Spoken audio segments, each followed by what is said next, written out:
Salam dostlar, xoş gördük. Bu videoda söz verdiğim kimi kompüterin format edilmə qaydasını göstərəcəm. Ümid edirəm faydalı bir video olacaq. Mən gördüyünüz kimi kompüteri USB flash kartdan istifadə edərək format edəcəm. USB flash karta əməliyyat sistemini yüklənmə qaydasını isə bundan öncəki videoda çəkib paylaşmışdım. Həmin videonun linkini açıqlama hissəsində bir daha paylaşacağım. Oradan baxa bilərsiniz. Gəlin vaxt itirmədən birbaşa format prosesinə başlayaq. Değerli dostlar, flash kartı kompüterimize taktıktan sonra kompüterimizi restart veririk.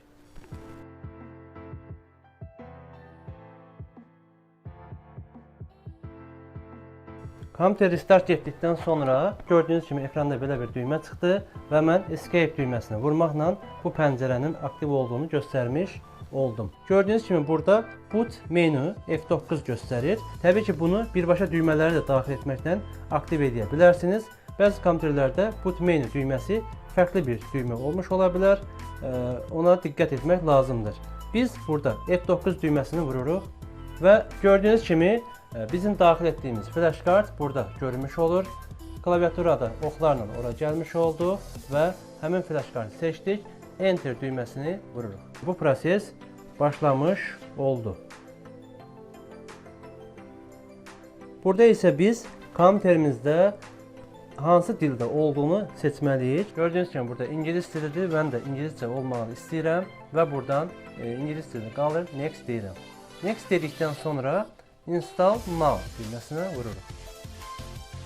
Gördüyünüz kimi növbəti pəncərə açılmış oldu. Bu pəncərədə bizim lisenziya kodumuzun olub olmadığını soruşur. Bizdə lisenziya kodu olmadığı üçün bu düyməni seçirik.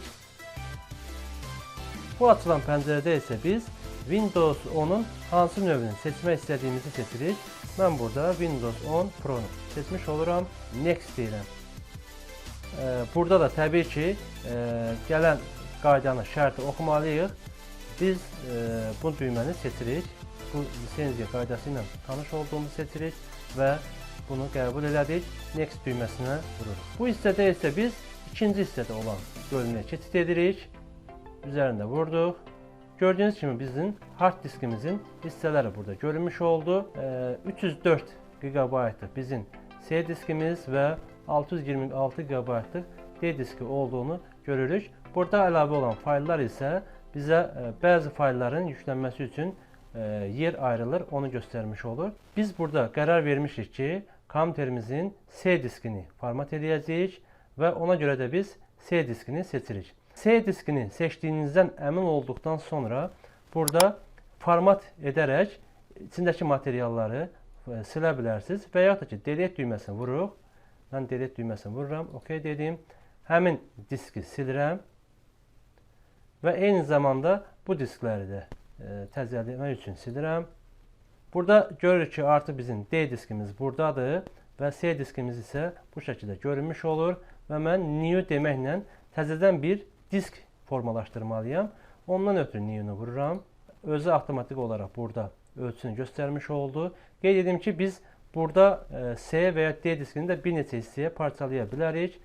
Format zamanında olur. Təbii ki formatdan sonra da bu hard diski müxtəlif hissələrə bölə bilərik. Bunu seçdik və apply dedik. Burada da OK deyirik. Gördüyünüz kimi artıq bizim C diskimiz də aktiv oldu. Əməliyyat sistemini C diskinə yazacağım üçün C diskini seçdiyindən əmin olub burada next düyməsini vururam. Əsas işi bitirmiş olduq. Artıq bundan sonra kompüterimiz özü bu işi görmüş olacaq. Bu təbii ki kompüterin sürətindən, versiyasından asılı olaraq dəyişə bilər vaxt müddəti. Ona görə səbirli olmağınız lazımdır.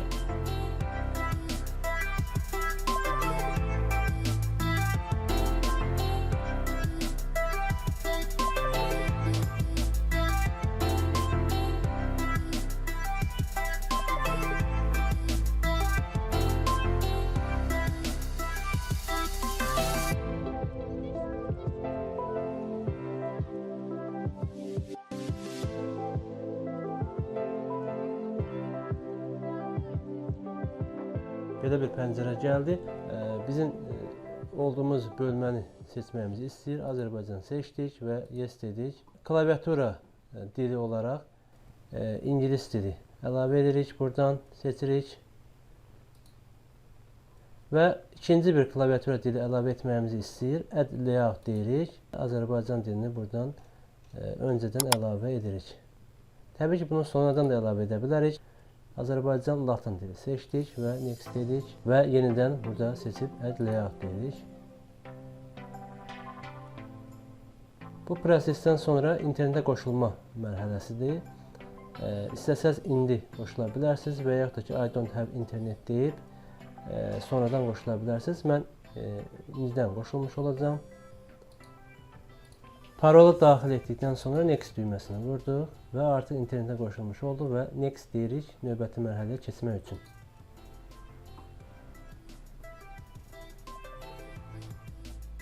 Təbii ki, biz personal olaraq seçirik. Bu şəkildə istifadə edəcəksə seçdik və next deyirik. Və burada biz online olaraq qeydiyyatdan keçə bilərik. Offline account deməklə offline seçirik.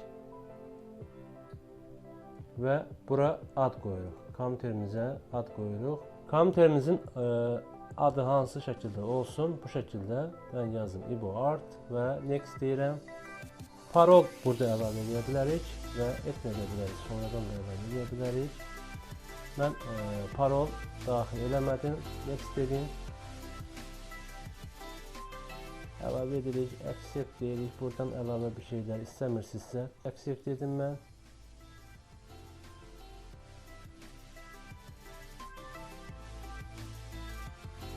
Və artıq bizə kompüterin açılması ilə bağlı son bildirişlər gəlmiş olur.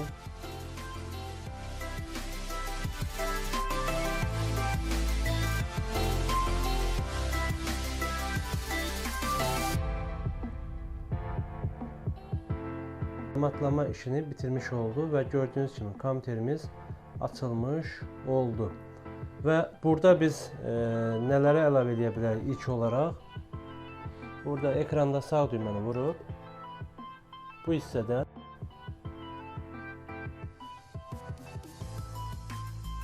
temalar bölməsinə daxil olur.